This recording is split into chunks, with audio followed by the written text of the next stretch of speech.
À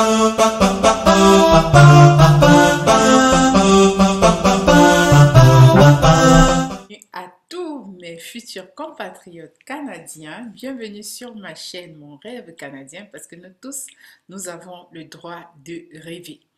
Alors, je vais faire un long voyage avec plusieurs d'entre vous jusqu'à ce que vous arriviez ici au Canada, parce que c'est mon désir. Déjà, avant toute chose, pour ceux qui me lisent et qui ne sont pas abonnés, n'hésitez pas de vous abonner en cliquant sur le lien. Sur le lien en dessous, il y a un petit bouton là en dessous. C'est un petit bouton rouge.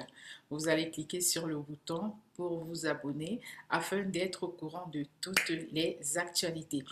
Et là, je vais parler d'un thème très important parce qu'il y a plusieurs qui m'ont écrit pour me demander, mais Alice, c'est comment, où est le formulaire pour démarrer l'application et ainsi de suite.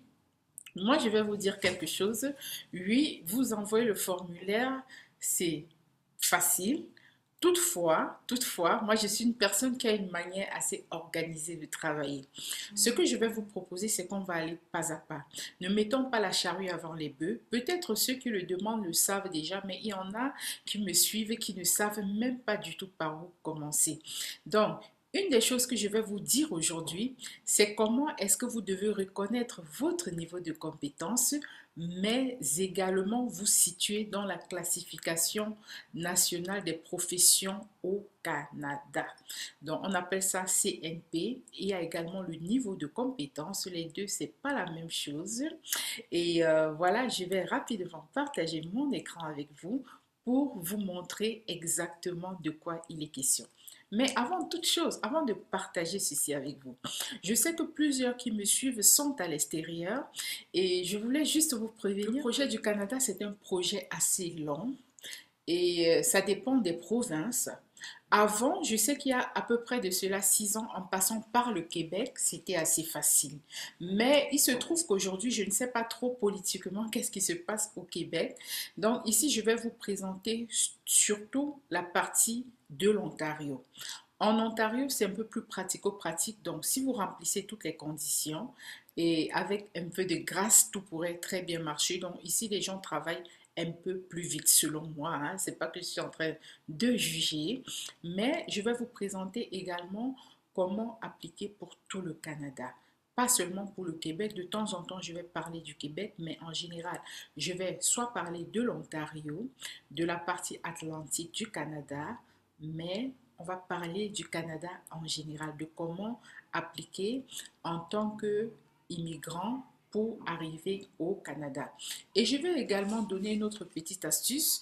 Je sais, comme c'est un projet qui coûte assez cher, et il y en a qui abandonnent en cours de route, je sais, c'est pas évident, mais soyez très patient, soyez vraiment persévérant et dites-vous que votre vision, c'est d'arriver ici. Pourquoi est-ce que vous voulez arriver ici? C'est quoi votre vision? Ce sont des choses que vous devez écrire sur papier. Et une fois que vous avez maîtrisé votre vision, pourquoi est-ce que vous venez? Et le pourquoi, quelles que soient les difficultés, vous allez tenir jusqu'à la fin.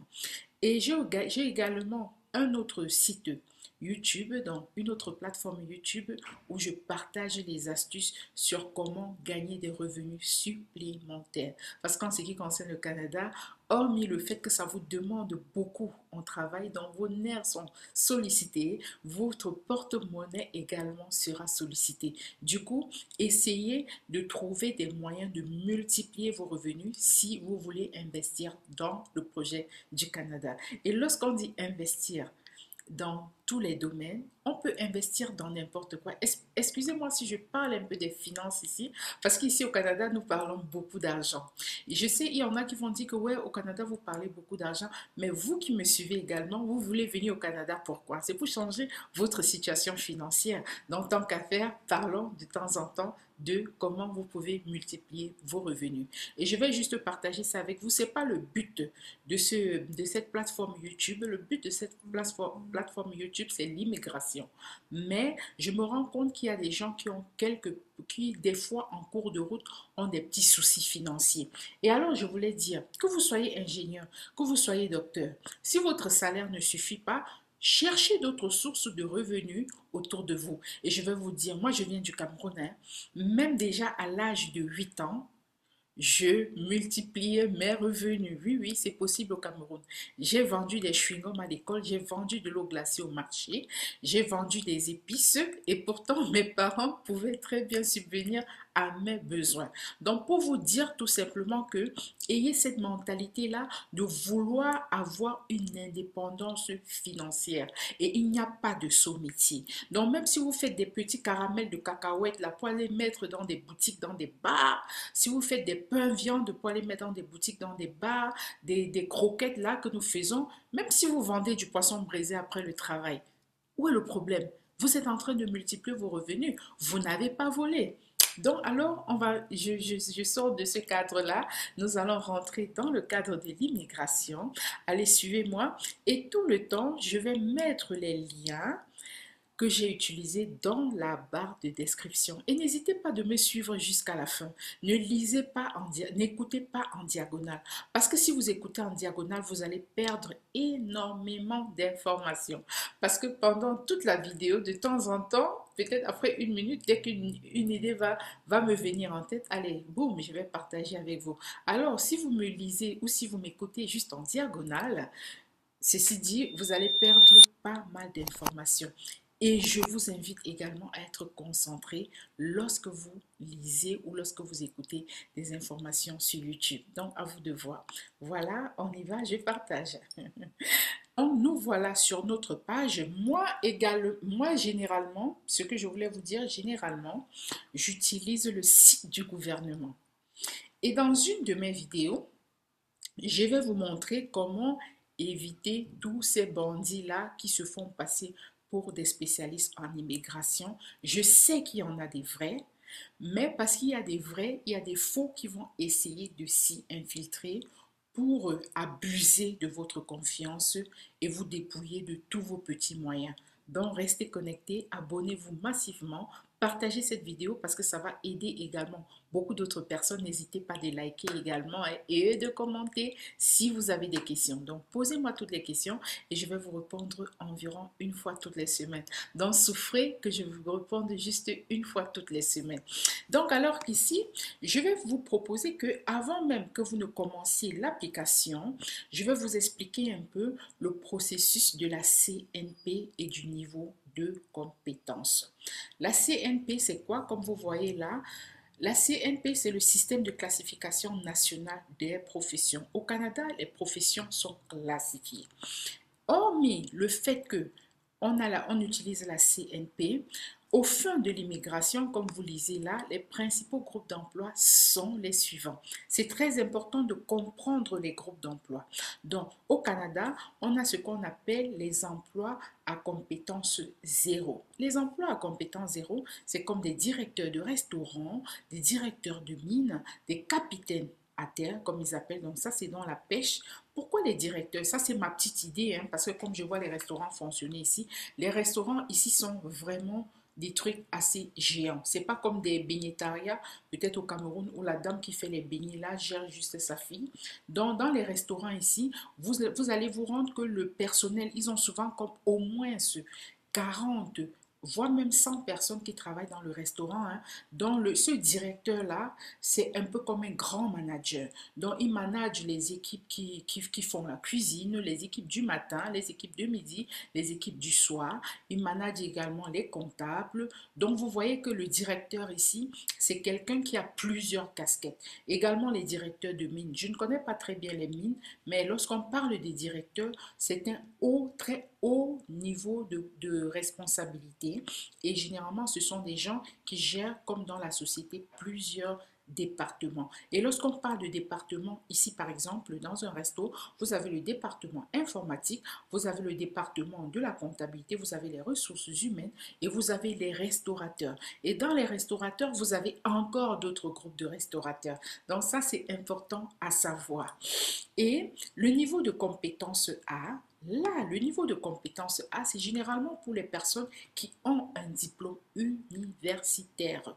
Ici, on va parler d'un médecin, on va parler des dentistes, des architectes, des ingénieurs, des informaticiens, des enseignants, que ce soit les enseignants euh, à l'université, les enseignants au collège ou les enseignants également dans les lycées. Eux, ils font partie du niveau compétence A. Vous remarquez très bien que on a le niveau 0 et ensuite lorsqu'on va de A, on va aller de A jusqu'à D et au début, ce sont les personnes qui ont un niveau intellectuel, je vais dire ça comme ça, ou un niveau universitaire très élevé. On va dire les docteurs ou les gens qui ont le PhD, les informaticiens, les ingénieurs et ainsi de suite les enseignants. Maintenant, on va un peu descendre d'un cran. Niveau de compétence B, ce sont des emplois techniques. Vous avez comme des laborantins techniques là, on a les électriciens, on a les chefs, peut-être chefs électriciens, on a les plombiers. Et en passant, les électriciens, les plombiers sont très recherchés au Canada. Là, j'en profite pour vous le dire, ils sont tellement recherchés et ils sont très bien payés, mais également, même s'ils se mettaient à leur compte, ce serait vraiment du super. Et je vais vous donner une petite anecdote. Si vous appelez un plombier ici, peut-être pour faire quelque chose dans la maison, alors c'est possible qu'il vous facture dans les 100 $ à 200 $. Donc, il vous facture presque comme s'il était un médecin, quoi. Donc, voilà, ça, c'est le niveau de compétence B. Quoique ce soit des personnes qui n'ont pas un certain niveau universitaire, ces personnes-là, ces spécialistes-là sont très recherchés au Canada. Donc, le niveau de compétence B, généralement, c'est un niveau collégial, diplôme collégial ou bien une formation d'apprenti. Au BPC, allez, si vous voulez vous lancer dans le processus de l'immigration, vraiment travailler avec la vision que voilà, vous voulez arriver ici. Après peut-être votre BEPC, si vous n'avez pas pu continuer les études, vous pouvez aller faire une formation de plombier, faire une formation d'électricien, jusqu'à obtenir un papier, un certificat, quelque chose qui prouve que voilà, vous connaissez votre métier. Mais également, si vous travaillez quelque part, n'hésitez pas de préparer vos CV. Et en ce qui concerne les CV, je vais également partager avec vous dans une autre session comment faire un CV au format canadien. Mais j'en ai déjà parlé et nous avons le niveau de compétence C. Donc, on descend encore d'un autre cran. Le niveau de compétence C, c'est ce qui s'appelle des postes intermédiaires qui requièrent généralement un diplôme d'études secondaires ou juste une formation en milieu de travail. Les diplômes d'études secondaires, je vais prendre encore le cas de l'Afrique. Fin du secondaire, je crois que fin du secondaire, je ne sais pas si c'est le CM2, le cours moyen 2, ou bien si c'est la sixième ou la quatrième. Je vais vérifier et puis je le mettrai dans la barre de description. Ça, c'est le niveau d'études secondaires ou une formation en milieu de travail. Là, il s'agit par exemple des bouchers. Et au Canada, vraiment, n'hésitez pas, ici au Canada, il n'y a pas de saut métier. Que vous soyez informaticien, plombier, boucher, vous apportez quelque chose sur la table, quoi. Vous vous occupez de votre famille. Alors, si vous êtes en Afrique et si vous êtes juste boucher, essayez même quand vous écrivez dans votre CV de vous mettre en valeur. Ne pensez pas que vous êtes le dernier dans la société parce que ici au Canada, tout le monde est important. Tant que vous pourrez apporter, tant que vous êtes capable de permettre à une entreprise de doubler son chiffre d'affaires, vous devenez important. Parce qu'il y a des gens qui vont dire j'ai le PhD, mais ils n'apportent rien dans la société. Un boucher, par contre, peut venir et changer carrément le rythme peut-être d'un grand centre commercial. Donc voilà comment ça se passe au Canada. Ici, oui, les diplômes sont bien, mais ce n'est pas grâce aux diplômes que vous gagnez vos revenus, c'est grâce à vos connaissances, grâce à votre manière de vouloir faire avancer l'entreprise dans laquelle vous vous trouvez. Donc voilà, le niveau, on va encore descendre. Donc, on va rester dans le C d'abord, compétence C, les serveurs d'aliments et de boissons, donc ceux qui vendent dans les bars, les conducteurs de grands routiers. Et je sais qu'au Cameroun, en Afrique, on a souvent ces conducteurs-là également. Comme je vous disais, je vous livre des petites pépites de temps en temps. Les conducteurs de grands routiers sont très recherchés au Canada. Sincèrement très recherchés. Pourquoi? Parce que le Canada est très vaste et il y a généralement business entre le Canada et les États-Unis. Donc, vous voyez, et pour ce faire, on a besoin des conducteurs de grands routiers très important. Et vous vous rendez compte que ici en Ontario, entre l'Ontario et les autres parties du Canada, il y a plus de 4000 km. Et le Canada, dans certaines villes du Canada doivent approvisionner d'autres qui sont à plus de 4 km. Et vous pensez que qui le fait? Ce sont des conducteurs du grand routier très très recherchés ici. Et ensuite, en dernière position, nous avons le niveau de compétence D. Dernière position, c'est pas péjoratif. Et je vais encore le rappeler, tous ceux qui rapportent de l'argent dans la société canadienne sont importants. Le niveau de compétence, généralement, c'est ces personnes qui n'ont presque pas de niveau scolaire, ou du moins, peut-être ils ont juste le niveau primaire là, vous voyez un peu. Alors, là, il s'agit des emplois très manuels qui ne demandent presque pas vraiment de trop réfléchir, comme si vous étiez médecin. Donc, les emplois manuels qui prévoient généralement une formation en cours d'emploi, comme les cueilleurs de fruits. Ça également, c'est important ici au Canada. Les personnels de nettoyage, toujours important. Les travailleurs du secteur pétrolier, encore ça, c'est hyper important parce que l'Alberta, c'est un peu comme notre centre du pétrole. Là-bas, c'est très recherché, c'est une partie anglophone. On vous dira tantôt que le Canada est bilingue, mais, c'est seul le Québec qui vraiment parle le français, mais encore, puisqu'on est proche des États-Unis, j'invite tout le monde à vraiment élever son niveau d'anglais. Alors, je vais lire encore avec vous. Dans le cadre de nos programmes d'immigration, le Canada, ça c'est ce que le gouvernement dit, qu'ils emploient la CNP pour déterminer si un emploi ou un type d'expérience de travail satisfait aux critères d'admissibilité. Donc, alors, avant d'appliquer, vous devez savoir si votre emploi est dans les critères qu'on demande. Et je vais vous livrer une autre pépite ici. Je me suis rendu compte que, hormis les autres possibilités de rentrer au Canada, comme peut-être par regroupement familial, comme être étudiant et ainsi de suite, nous avons également trois manières de demander, euh, nous avons trois manières de rentrer au Canada en tant que travailleur qualifié. Il y a trois grands groupes. Le premier groupe, c'est est-ce que vous souhaitez arriver au Canada à titre d'immigrant qualifié? À titre d'immigrant qualifié, c'est pour ceux qui sont dans les compétences 0, A et B. Alors, je vais répéter, les compétences 0, ce sont les directeurs de restaurants, les directeurs de mines, les capitaines de pêche, et où vous êtes dans le groupe A, qui sont les médecins, les ingénieurs, les enseignants au secondaire, à l'université et ainsi de suite.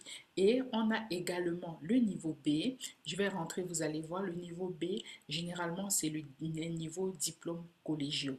Chef, électricien, plombier. Là, c'est ça les travailleurs qualifiés.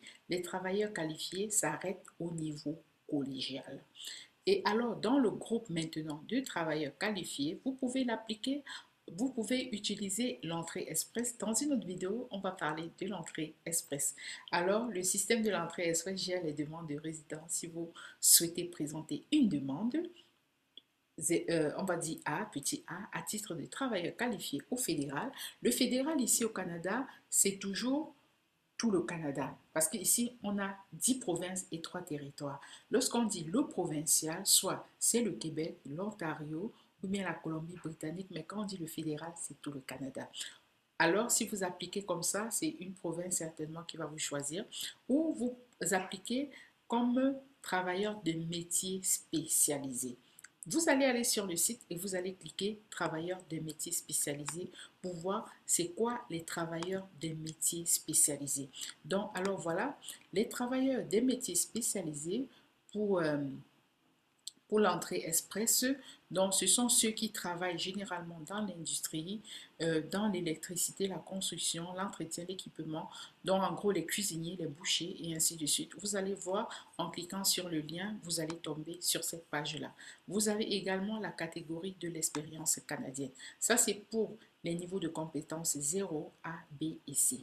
Et ensuite, si vous voulez venir au Canada à titre, en voulant faire partie du programme pilote d'immigration au Canada Atlantique, vous devez vous arranger à être dans les compétences 0, A, B et C. Du coup, si vous êtes dans le D, cela ne sera pas permis.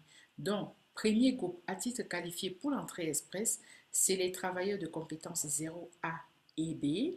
Maintenant, si vous êtes dans le C, vous pouvez appliquer pour le programme pilote au Canada.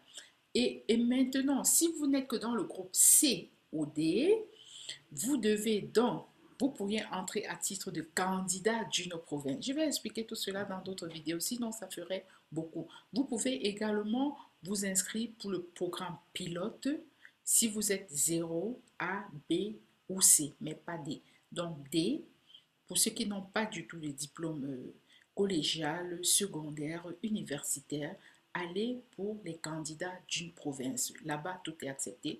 Je vais parler de ça dans une autre vidéo avec vous. Donc aujourd'hui, voilà, je voulais vous présenter quels sont les types de personnes qui peuvent appliquer et dans quel programme. Et sur ce site, je vais partager le lien avec vous. Vous pouvez aller sur ce site pour voir votre numéro de CNP ou bien pour voir votre niveau de compétence. Je vais prendre un exemple. Si vous dites par exemple que voilà, vous êtes laborantin, vous pouvez écrire là dans la fiche des filtres et puis vous voyez donc laborantin, la CNP, dans la classification nationale des professions pour les techniciens en chimie ou les techniciens de laboratoire ou les techniciens médicaux. Pour les chimistes, c'est le 2211, ça c'est la CNP. Pour les autres techniciens, là, laboratoires médicaux, c'est 3212. Maintenant, ces personnes-là font partie du niveau de compétence B. OK? Donc, voilà comment vous allez rechercher, essayer de filtrer pour voir votre CNP et votre niveau de compétence afin de pouvoir appliquer pour un programme bien précis. Sur ce, je vous dis à nous revoir dans la prochaine édition où nous allons démarrer avec les autres programmes. Merci de m'avoir suivi.